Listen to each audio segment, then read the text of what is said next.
që bashkë me të njomin, bashkë me të thatin digjet dhe i njomin në parim. Është absolutisht e vërtet që rekrutimet e ambasadorve ose ata që kërkohen, bëhen në bazën e ca parametrave që ne na bëjmë, edhe ka pasur dhe kolegë tanët, që ne i kemi edhe diskutuar dinan, po nuk din Shqip, jo më pasaj që vinë nga shoqëria civile, tani që shky ambasador vjen nga shoqëria civile, u them që një ambasador duhet ketë një CV, kush duhet jetë CV e një ambasadori?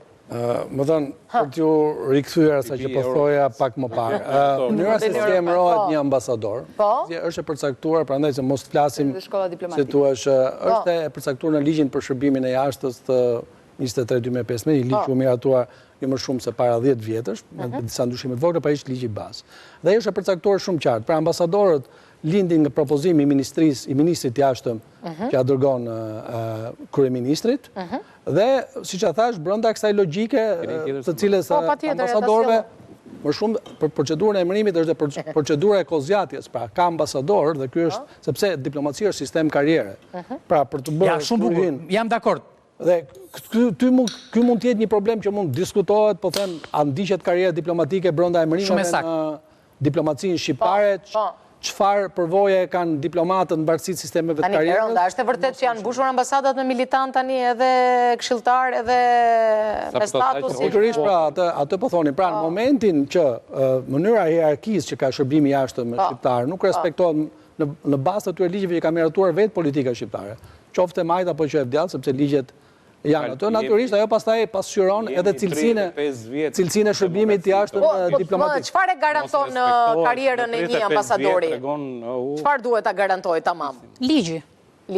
Patjetër. Rregullat, enti rregullator, presidenti i Republikës, ai e dekreton ambasadorët, ai duhet garantojë mos cënueshmërinë dhe mos prekjen e ambasadorëve në asnjë lloj forme, as në kur ka raste skandale, ç'a ndodhe? I kanë dhënë dorëheqje ambasadorët tanë? Në rastet e skandaleve që kanë qenë ndoshta dhe...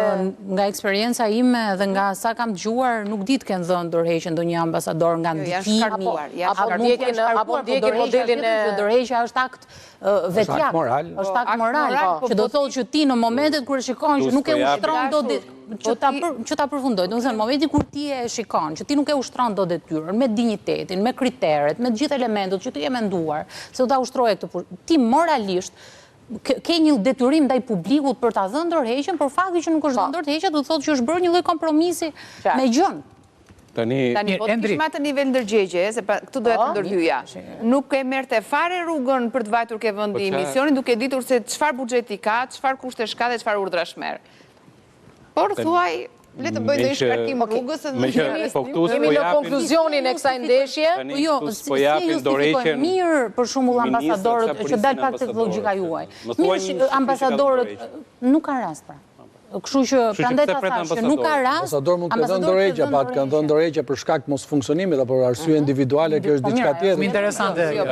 Shumë interesante. E zëm, ambasadorët shqiptar janë ambasadorë të një vendi të vogël, siç e tha dhe zotria përpara. Po ambasadorët e huaj që kanë ardhur në Shqipëri dhe kanë bërë kompromise.